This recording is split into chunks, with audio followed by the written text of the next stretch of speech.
Hey guys, Chris here, and I'm Ukrainian Canadian. Today is July 28th, 2024, and let's get to the news happening in Ukraine, shall we?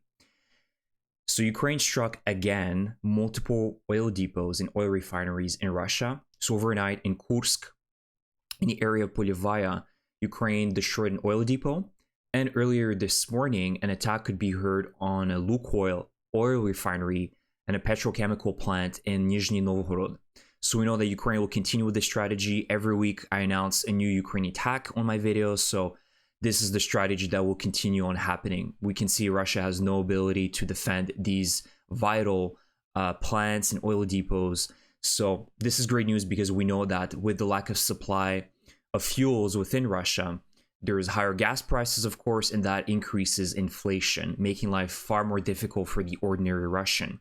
Also, that deprives the Russian military of vital fuels that they need to continue the war. Jet fuel, diesel, other type of petrochemicals that they're utilizing for the war effort, they're missing a lot of it. And so I think that by 2025, it's going to hit a really critical stage for Russia. Additionally, the Russian central bank raised the interest rates to 18%, so the guiding interest rate, which means that it would be pretty much impossible for ordinary Russians to take a loan or credit.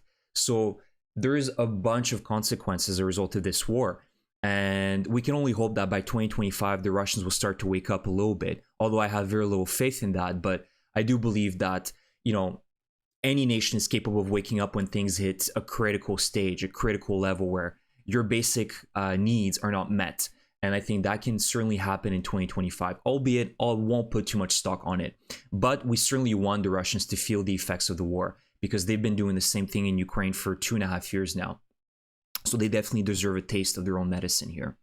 Now, next news I want to talk about is, again, Ukraine continues attacking Russian bases with the ballistics, the American ballistics, the ATACMS.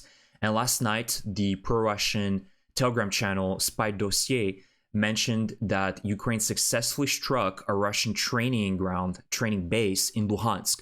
Likely that the Russians have built a bunch of training centers very close to the border with Russia, so they're much more safer. And what is interesting here is that this Telegram channel confirms that they were to be deployed towards Ocheretine, which is the problematic front that I talked about in my previous video, where the Russians are having some gains in that sector. And as a result of this Ukrainian ballistic attack, 19 are dead and 80 are wounded. So a pretty large formation of Russian troops were essentially eliminated in this attack. So great news here. And they mentioned that the distance from the front line is about 110 kilometers, so very close to the border with Russia. Additionally, we have more details with the Saki airfield attack Friday and the losses. So basically, Russia lost as well 2 jet fighters as a result of this attack. They're likely the Su-30 and also Nebo radar station, a very expensive radar station that the Russians have, very prized, and also an S-400 air defense system. And allegedly, this was also with the coordination of the local Tatars that live in Crimea that helped essentially the Ukrainian forces to coordinate these attacks and pinpoint exactly where they should be striking. So overall, huge, massive losses. And we know that with Crimea, this is just a money pit for the Russians. They will continue throwing very expensive assets because they need this first line of defense between Crimea and their other oblasts within Russia, Krasnodar, the Caucasus, Rostov. So Ukrainian missiles and jet fighters cannot get too close and start launching missiles and other bombs towards Russia, or also flying their drones. So great news here. And last but not least, some good news in Africa. And why I mention Africa is because Wagner is doing dirty work in Mali right now. However, several of them basically were ambushed and killed by Touaregs. And this is a very interesting development because, this is a huge loss, first of all, for Wagner, PMC. We're talking about 80 killed and 15 that were captured. One of them was actually a well-known propagandist, an admin of Grey Zone, which is a Telegram channel, pro-Russian Telegram channel.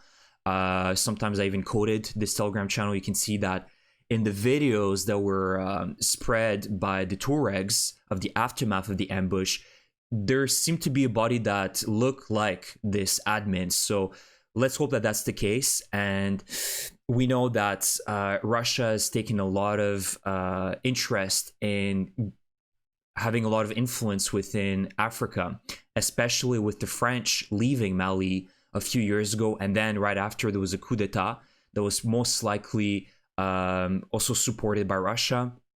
And essentially, PMC Wagner is helping this military dictatorship that currently is in Mali to prep them up, support them, and they're conducting their purges as well through Wagner. So this is really important that we see Wagner not only being defeated in eastern Ukraine or elsewhere in Europe, but also in Africa, because they're doing a lot of war crimes in Africa as well.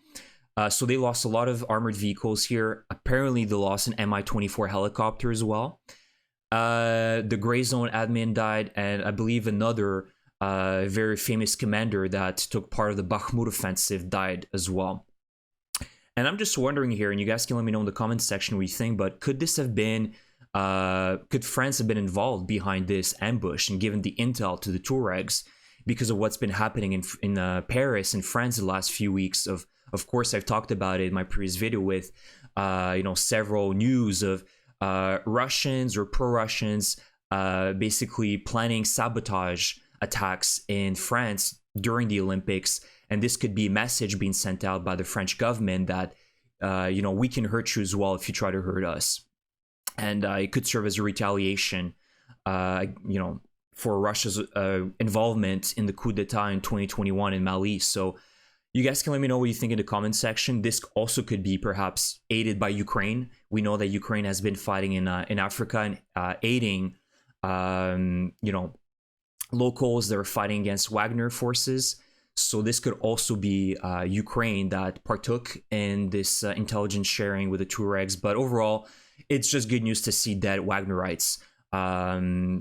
So yeah, that's the video for today, guys. I hope you enjoyed the update. Let me know what you think in the comment section with regards to this very successful ambush on Wagner. And I will see you guys in the next one. Slava Ukraini.